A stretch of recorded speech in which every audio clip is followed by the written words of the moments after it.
Hi friends, welcome to our channel wide and lies. ఈ video చాలా ఇంట్రెస్టింగ్గా ఉండబోతుంది. వెంటనే లైక్ చేయండి. మీరు మన ఛానల్కి కొత్తగా వచ్చినట్టయితే వెంటనే సబ్స్క్రైబ్ చేసుకోండి. ఎందుకంటే ఇలాంటి మంచి మంచి నాలెడ్జ్తో అండ్ మంచి క్వాలిటీ వీడియోస్ ఇంకా ఎన్నో ముందు రాబోతున్నాయి. సో సబ్స్క్రైబ్ చేయడం మర్చిపోకండి అండ్ ఈ వీడియోని ఎండ్ వరకు చూడండి. హాయ్ ఫ్రెండ్స్, మనం ప్రీవియస్ వీడియోలో క్యాపిటలిస్ట్ లెవెల్ గురించి తెలుసుకున్నాం. ఇప్పుడు how to become a capitalist. Robert వల్ల మామ్ ఉన్న డాడ్ రాబర్ట్ని ఒక ఈ క్వాడ్రంట్లోనన్నా లేదా ఎస్ క్వాడ్రంట్లోనన్నా సక్సెస్ఫుల్ కావాలని కోరుకున్నారు. రాబర్ట్ వల్ల డాడ్ ఏమని సజెస్ట్ చేశాడంటే, స్కూల్కి వెళ్ళు, పిహెచ్డి తెచ్చుకో, గవర్నమెంట్ కోసం అన్న పనిచేయి, లేదా ఒక ఈ క్వాడ్రంట్లో కార్పొరేట్ ల్యాడర్ ఎక్కువ అని సజెస్ట్ చేశాడు. రాబర్ట్ వల్ల మామ్ ఏమో ఎస్ క్వాడ్రంట్లో ఒక మెడికల్ డాక్టర్గా కావాలని కోరుకుంది. రాబర్ట్ వల్ల రిచ్ డాడ్ రాబర్ట్ని ఒక క్యాపిటలిస్ట్గా కమ్మని సజెస్ట్ చేశాడు. దాని అర్థం రాబర్ట్ బి ఉన్న ఐ క్వాడ్రంట్లో సక్సెస్ఫుల్ కావడానికి దానికి తగ్గట్టు స్కిల్స్ని నేర్చుకోవడం. రాబర్ట్ వల్ల మామ్ ఉన్న డాడ్ ట్రెడిషనల్ స్కూల్స్లలో నమ్మారు. ఏవైతే కాలేజెస్, లా స్కూల్స్ అనేవి వస్తాయో, ఈ స్కూల్స్ అనేవి గుడ్ గ్రేడ్స్కి, డిగ్రీస్కి మాత్రమే వాల్యూని ఇస్తాయి. రిచ్ డాడ్ ఎడ్యుకేషన్ని నమ్మాడు, కానీ ఈ ట్రెడిషనల్ స్కూల్స్లో దొరికే టైప్ ఆఫ్ ఎడ్యుకేషన్ని నమ్మలేదు. రిచ్ డాడ్ స్కూల్కి వెళ్ళే బదులు తను సెమినార్స్ కోసం, కోర్సెస్ కోసం సైన్అప్ చేశాడు. ఏవైతే తన బిజినెస్ని అలాగే ఇన్వెస్టింగ్ స్కిల్స్ని ఇంప్రూవ్ చేశాయో. అలాగే rich dad personal development courses కూడా తీసుకున్నాడు. రిచ్ డాడ్కి గ్రేడ్స్లలో ఇంట్రెస్ట్ అనేది లేదు. అతనికి రియల్ లైఫ్ స్కిల్స్ అనేవి కావాలి, ఏవైతే తన స్ట్రెంగ్త్స్ని అలాగే ఆపరేషన్ స్కిల్స్ని పెంచుతాయో బి ఉన్ను ఐ క్వాడ్రంట్లో సక్సెస్ఫుల్ కావడానికి.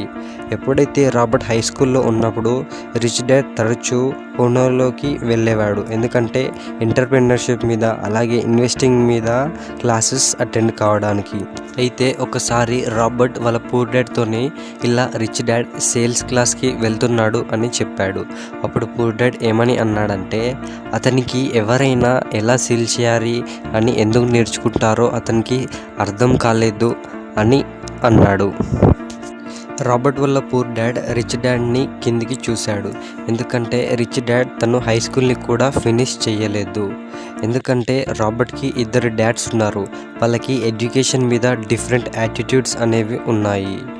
రాబర్ట్కి ఎప్పుడైతే ఒక టైప్ ఆఫ్ ఎడ్యుకేషన్ కంటే ఇంకా చాలా ఉన్నాయని అవేర్నెస్ వచ్చింది. ఎవరైతే ఈ ఉన్ను ఎస్ క్వాడ్రంట్లో సక్సెస్ఫుల్ కావాలని అనుకుంటున్నారో వాళ్ళకి ట్రెడిషనల్ స్కూల్స్ అనేవి ఉన్నాయి, కానీ బి ఉన్ను ఐ క్వాడ్రంట్లో సక్సెస్ఫుల్ కావాలనుకున్న వాళ్ళకి డిఫరెంట్ టైప్ ఆఫ్ ఎడ్యుకేషన్ అనేది ఉన్నది. 1973లో ఎప్పుడైతే రాబర్ట్ వియట్నాం నుంచి రిటర్న్ వచ్చాడో అప్పుడు అతనికి ఏ డాడ్ని ఫాలో అవ్వాలి అనే డెసిషన్ తీసుకోవడానికి టైం అనేది వచ్చింది. రాబర్ట్ వాళ్ళ పూర్ డాడ్ని ఫాలో అయితే ఒక ఎంప్లాయ్ అవ్వడానికి లేదా సెల్ఫ్ ఎంప్లాయ్ అవ్వడానికి తను స్కూల్కి వెళ్ళాల్సిన అవసరం ఉంటుంది. రాబర్ట్ వాళ్ళ రిచ్ డాడ్ని ఫాలో అయితే అతను ఒక బిజినెస్ మ్యాన్గా అలాగే ఒక ఇన్వెస్టర్గా అవుతాడు. ఇక అతను ఒక క్యాపిటలిస్ట్ కూడా అవ్వగలరు. 1973 ఇయర్లో రిచ్ డాడ్ రాబర్ట్కి రియల్ ఎస్టేట్ ఇన్వెస్టింగ్ మీద క్లాసెస్ తీసుకోమని సజెస్ట్ చేశాడు. మీరు ఒక క్యాపిటలిస్ట్గా సక్సెస్ కావాలని అనుకుంటే మీకు క్యాపిటల్ని ఎలా పెంచాలి అనేది తెలియాలి. అలాగే డబ్బు సంపాదించడానికి ఒక అప్పుని ఎలా వాడుకోవాలి అనేది తెలియాలి. ఆ సంవత్సరం రాబర్ట్ రియల్ ఎస్టేట్ ఇన్వెస్టింగ్ మీద 3 days వర్క్షాప్ తీసుకున్నాడు. ఆ వర్క్షాప్ అనేది రాబర్ట్కి ఈ క్యాపిటలిస్ట్ ప్రపంచంలోకి వెళ్ళడానికి స్టార్టింగ్ ఎడ్యుకేషన్. కొన్ని మంత్స్ తర్వాత రాబర్ట్ ఒక 100 ప్రాపర్టీస్ని చూశాడు. అప్పుడు అతను ఒక రెంటల్ ప్రాపర్టీని కొన్నాడు. మియా అనే ఐలాండ్లో కొన్నాడు. అది 100% డెప్ట్తోని కొన్నాడు. ఇంకా రాబర్ట్ ఈచ్ మంత్ తన పాకెట్లో $25 క్యాష్ లోన్ని పెట్టుకున్నాడు. ఇక్కడ రాబర్ట్ రియల్ లైఫ్ ఎడ్యుకేషన్ అనేది మొదలైంది. రాబర్ట్ డబ్బు సంపాదించడానికి వేరే పీపుల్ యొక్క మనీని ఎలా వాడుకోవాలి అనే దాన్ని నేర్చుకున్నాడు. ఈ స్కిల్ అనేది ఒక ట్రూ క్యాపిటలిస్ట్కి చాలా తెలియాలి. 1974లో మెరైన్ క్రాప్స్తోని రాబర్ట్ తన కాంట్రాక్ట్ చేసుకొని తర్వాత హవాయిలోని జిరాక్స్ కార్పొరేషన్లో ఒక జాబ్ చేశాడు. ఇక్కడ అతను జాబ్ చేయడానికి అతను కార్పొరేట్ ల్యాడర్ ఎక్కాలని కాదు, జస్ట్ ఆ జీరా కార్పొరేషన్లో మంచి సేల్స్ ట్రైనింగ్ ప్రోగ్రామ్ ఉంది కాబట్టి. ఇదంతా రాబర్ట్కి రిచ్ డాడ్ చెప్పిన ఎడ్యుకేషనల్ ప్రోగ్రామ్ ఏదైతే తనని క్యాపిటలిస్ట్గా ట్రైన్ చేస్తుందో. 1994 ఇయర్లో రాబర్ట్ కిమ్ వాళ్ళు ఫైనాన్షియలీగా ఫ్రీ అయ్యారు. వాళ్ళకప్పుడు ఒక జాబ్ లేదా ఒక కంపెనీ లేదా ఒక గవర్నమెంట్ రిటైర్ ప్లాన్ అనేది అవసరం లేదు. రిచ్ డాడ్ చెప్పింది కరెక్టే. రాబర్ట్ ఎడ్యుకేషన్ అనేది తనని ఫ్రీ చేస్తుంది, కానీ ఏదైతే ఈ ట్రెడిషనల్ స్కూల్లో దొరికే ఎడ్యుకేషన్ అనేది తనని ఫ్రీగా చేయదు అని తెలుసుకున్నాడు. ఎప్పుడైతే 2007లో మార్కెట్ అని క్రాష్ అవ్వడం మొదలయ్యావో అప్పుడు మిగతా ఎకానమీ మొత్తం క్రాష్ అవ్వకుండా వాళ్ళ వెల్త్ మొత్తం పోయింది. ఎప్పుడైతే స్టాక్ మార్కెట్ రియల్ ఎస్టేట్ అనేవి క్రాష్ అయ్యాయో అప్పుడు గ్రేట్ డీల్స్ అనేవి సర్ఫేస్కి ఫ్లోట్ అవ్వడం మొదలయ్యాయి. అలాగే బ్యాంక్స్ యొక్క ఇన్వెస్ట్మెంట్స్ ఏవైతే బ్యాడ్గా వెళ్ళాయో వాటిని కొని టేక్ ఓవర్ చేయడానికి రాబర్ట్ లాంటి ఇన్వెస్టర్స్కి బ్యాంక్స్ కొన్ని మిలియన్స్ ఆఫ్ డాలర్స్ ఇవ్వడానికి సిద్ధంగా ఉన్నాయి. 2010లో రాబర్ట్ కిమ్ వాళ్ళు ఈ రియల్ ఎస్టేట్లో $87 బిలియన్ తీసుకున్నారు. అవి బ్యాంక్స్ నుంచి, ఈ పెన్షన్ ఫండ్స్ నుంచి తీసుకున్న లోన్స్. రిచ్ డాడ్ తరచూ ఇలా అనేవాడు, మీరు ఒకవేళ ట్రూ ఇన్వెస్టర్ అయితే మార్కెట్ అనేది అప్ ఉందా డౌన్ ఉందా అనేది మీకు సంబంధం ఉండదు. ఒక ట్రూ ఇన్వెస్టర్ మార్కెట్ ఏ కండిషన్లో ఉన్నా కూడా తను బాగా చేస్తాడు. ఈరోజు మీరు ఎక్కడున్నారు, ఏ లెవెల్లో ఉన్నారు? Are you at investor level 1? మీరు చేసిన ఇన్వెస్ట్మెంట్స్ నుంచి ఎలాంటి ఇన్కమ్ అనేది మీ అసెట్ కాలంలోకి రాకపోతే, అలాగే మీకు చాలా అప్పులు అనేవి ఉంటే అప్పుడు మీరు ఈ బాటమ్ లెవెల్లో ఉన్నట్టు, ఒక జీరోగా ఉన్నట్టు. మీరు బాగా అప్పుల్లో ఉంటే మీరు చేసే బెస్ట్ ఇన్వెస్ట్మెంట్ అనేది మిమ్మల్ని ఆ అప్పుల నుంచి బయటకు తీసుకురావాలి. అప్పుల్లో ఉండడం అనేది తప్పు కాదు. రాబర్ట్ ఎప్పుడైతే తన ఫస్ట్ బిజినెస్ని లాస్ట్ అయ్యాడో తను మిలియన్స్ ఆఫ్ డాలర్స్లో అప్పుల్లో పడ్డాడు. అవన్నిటిని జీరో చేయడానికి రాబర్ట్కి 5 ఇయర్స్ టైం అనేది పట్టింది. అలా చేయడానికి రాబర్ట్ చాలా వేస్లలో తన మిస్టేక్స్ నుంచి నేర్చుకున్నాడు. అలాగే తన మిస్టేక్స్ని రెస్పాన్సిబిలిటీగా తీసుకొని వాటి నుంచి బెస్ట్ ఎడ్యుకేషన్ని తీసుకున్నాడు. ఒకవేళ రాబర్ట్ తను చేసిన మిస్టేక్స్ నుంచి నేర్చుకోకపోతే ఈరోజు ఎక్కడైతే రాబర్ట్ ఉన్నాడో అక్కడ ఉండలేను అని రాబర్ట్ చెప్తున్నాడు. కిమ్ రాబర్ట్ వాళ్ళు ఒక సింపుల్ ప్రోగ్రామ్ లేదా ఒక వర్క్ బుక్ ద్వారా వాళ్ళు ఎలా అయితే అప్పులోంచి బయటపడ్డారో, వాళ్ళకున్న థౌజండ్స్ ఆఫ్ డాలర్స్ బ్యాడ్ డెప్ట్ నుంచి వాళ్ళు బయటపడ్డ ప్రాసెస్ని ఎక్స్ప్లెయిన్ చేసేవారు. ఇలా చేయడానికి మనకి జస్ట్ డిసిప్లిన్ అలాగే నేర్చుకోవాలని కోరిక ఉండాలి. Are you at investor level 2? మీరు ఒకవేళ సేవర్ అయితే బీ కేర్ఫుల్గా ఉండండి. ఎస్పెషల్లీగా ఈ బ్యాంక్లో, ఈ రిటైర్మెంట్లో మనీని సేవ్ చేసే వాళ్ళు కూడా.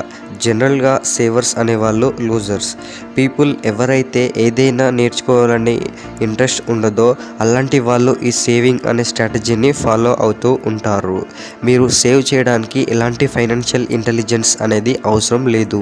ఈ సేవింగ్స్లో ఉండే రిస్క్ ఏంటిదంటే మీరు కొంచెం మాత్రమే నేర్చుకుంటారు.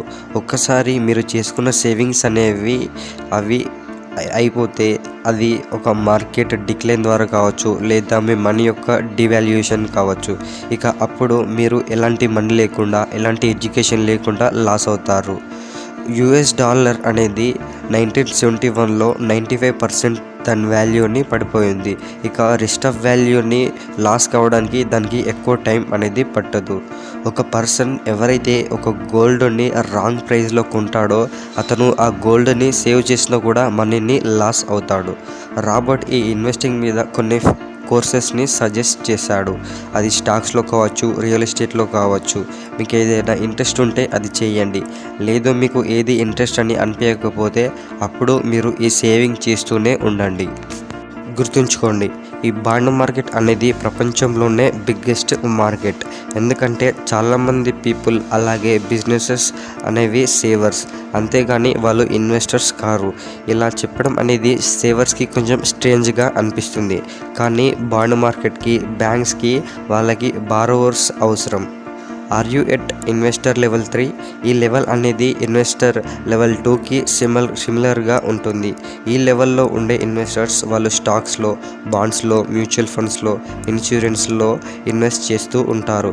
ఈ లెవెల్లో ఉండే రిస్క్ ఏంటిదంటే వాళ్ళు ఏదైనా లాస్ అవుతే వాళ్ళు ఏమీ నేర్చుకోకుండా అంతా లాస్ అవుతారు. మీరు ఈ లెవెల్ 3 నుంచి బయటికి రావాలని రెడీగా ఉంటే అప్పుడు మీరు మీ ఫైనాన్షియల్ ఎడ్యుకేషన్లో ఇన్వెస్ట్ చేసి మీ మనీని మీ కంట్రోల్లోకి తీసుకోండి. అప్పుడు మీకు ఈ లెవెల్ 4 అనేది చాలా ఉపయోగపడుతుంది. Are you at investor level 4?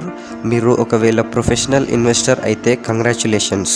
చాలా తక్కువ మంది పీపుల్ నేర్చుకోవడానికి టైం అలాగే వాళ్ళ మనీని మేనేజ్ చేయడానికి ఇన్వెస్ట్ చేస్తూ ఉంటారు. ఈ లెవెల్ 4లో సక్సెస్ కావడానికి కీ ఏంటిదంటే లైఫ్ లాంగ్ లెర్నింగ్, అలాగే గ్రేట్ టీచర్స్, గ్రేట్ కోచెస్, అలాగే లైక్ మైండెడ్ ఫ్రెండ్స్ ఉండడం.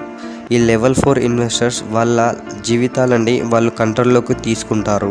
అలాగే వాళ్ళు చేసే మిస్టేక్స్ అనేవి వాళ్ళు నేర్చుకోవడానికి, గ్రో కావడానికి ఆపర్చునిటీస్ అని తెలుసుకుంటారు.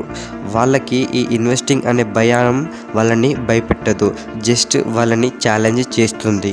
Are you at investor level 5? రాబర్ట్కి ఈ ఇన్వెస్టర్ లెవెల్లో ఒక క్యాపిటలిస్ట్ కావడం అనేది ఈ ప్రపంచంలోనే టాప్గా ఉన్నట్టు. ఈ ప్రపంచానికి బార్డర్స్ అనేవి లేవు. ఈ హై స్పీడ్ టెక్నాలజీ ఉన్న ఈ ప్రపంచంలో ఒక క్యాపిటలిస్ట్ కావడం అనేది చాలా ఈజీ. ఒకవేళ మీరు ఈ లెవెల్లో ఉంటే నేర్చుకుంటూ వెళ్ళండి. ఒక్కటి మాత్రం గుర్తుంచుకోండి, ఒక ట్రూ క్యాపిటలిస్ట్ తను జీనరస్గా ఉండాలి.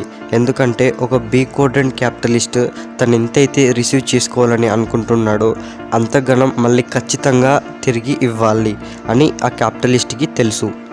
It is your choice. ఈ ఫ్రీడంలో ఉన్న ఒక గ్రేట్ థింగ్ ఏంటిదంటే మీరు ఎలాగైతే జీవించాలని అనుకుంటున్నారో అట్లాంటి లైఫ్ని చూస్ చేసుకునే ఛాన్స్ అనేది ఈ ఫ్రీడంలో ఉంటుంది. 1973లో రాబర్ట్కి 26 ఇయర్స్ ఏజ్ ఉన్నప్పుడు తను వాళ్ళ పేరెంట్స్ చూస్ చేసిన వే ఆఫ్ లైఫ్ తను అలా జీవించాలని అనుకోవడం లేదు. తనకి తన స్తోమత కంటే తక్కువగా, అలాగే ఒక పేచెక్ కోసం జీవించాలని అనుకోవడం లేదు. ఆ వే ఆఫ్ లివింగ్ అనేది వాళ్ళ పేరెంట్స్కి మంచిగా ఉంటుందేమో కానీ తనకి మాత్రం కరెక్ట్ సెట్ కాదని రాబర్ట్ తెలుసుకున్నాడు. స్కూల్కి వెళ్ళి అడ్వాన్స్డ్ డిగ్రీస్ తెచ్చుకోవడం అనేది రాబర్ట్కి కాదు అని తెలుసుకున్నాడు. అలాగే రాబర్ట్కి ఈ స్కూల్స్ అనేవి పీపుల్ని రీచ్ చేయలేదు అని తెలుసుకున్నాడు. ఎందుకంటే తను కూడా ఒక అడ్వాన్స్డ్ డిగ్రీస్ ఉన్న ఫ్యామిలీలో పెరిగాడు కాబట్టి. రాబర్ట్ వల్ల చాలామంది అంకుల్స్, ఆంటీస్ వాళ్ళకి చాలా మాస్టర్ డిగ్రీస్ అనేవి ఉన్నాయి. అలాగే అందులో కొంతమంది ఇంకా డాక్టరేట్స్ కూడా ఉన్నారు. రాబర్ట్కి ఒక ఈక్వాడెంట్లో కార్పొరేట్ ల్యాడర్ ఎక్కాలని లేదు, అలాగే ఎస్కాడెంట్లో ఒక స్పెషలిస్ట్గా కావాలని కూడా లేదు. రాబర్ట్కి జస్ట్ ఒక ఎంటర్ప్రెన్యూర్ అలాగే ఒక ప్రొఫెషనల్ ఇన్వెస్టర్ కావాలంటే పాత్ని తను సెలెక్ట్ చేసుకున్నాడు. ఇక్కడ రాబర్ట్కి ఈ ప్రపంచం మొత్తం తిరగడానికి, బిజినెస్ చేయడానికి, ఇన్వెస్ట్ చేయడానికి ఫ్రీడమ్ కోరుకున్నాడు. ఎందుకంటే అది రాబర్ట్ చాయిస్ కాబట్టి. అతను ఆ పాత్ ప్రతి ఒక్కరికి రికమెండ్ చేయరు, కానీ ఆ పర్సన్ చూస్ చేసుకునే పాత్ని మాత్రం రికమెండ్ చేస్తాడు. ఇక్కడ ఫ్రీడమ్ అంటే అదే, the power to choose. Robert చెప్పేది ఏంటిదంటే ఇంతకుముందు చెప్పిన ఈ 5 లెవెల్స్ ఆఫ్ ఇన్వెస్టర్స్ని మంచిగా డీప్గా చూసి మీరు మీ చాయిస్ని ఎంచుకోండి. ఈచ్ లెవెల్లో అడ్వాంటేజెస్ అలాగే డిసడ్వాంటేజెస్ అనేవి ఉంటాయి. ఈచ్ లెవెల్కి మనీ కంటే మించిన గ్రేట్ ప్రైజ్ అనేది ఉన్నది. మీరు లెవెల్ 1, 2 లేదా 3ని చూస్ చేసుకుంటే ఆ లెవెల్స్లో మీ ఇన్వెస్ట్మెంట్ లైఫ్ని సపోర్ట్ చేయడానికి చాలామంది పీపుల్ ఉన్నారు. అలాగే ఆర్గనైజేషన్స్ కూడా ఉన్నాయి. 1997లో కిమ్ ఉన్ను రాబర్ట్ ద రిచ్ డాడ్ కంపెనీని క్రియేట్ చేశారు. ఈ కంపెనీ అనేది ఎవరైతే ఇండివిజువల్స్ లెవెల్ 4 అలాగే లెవెల్ 5 ఇన్వెస్టర్స్ కావాలని అనుకుంటున్నారో అలాంటి వాళ్ళ కోసం ఎడ్యుకేషనల్ గేమ్స్, ప్రోగ్రామ్స్ అనేవి ప్రొవైడ్ చేస్తుంది. ఓకే ఫ్రెండ్స్, మళ్ళీ త్వరలో నెక్స్ట్ వీడియోలో కలుసుకుందాం. Stay tune. జై హింద్.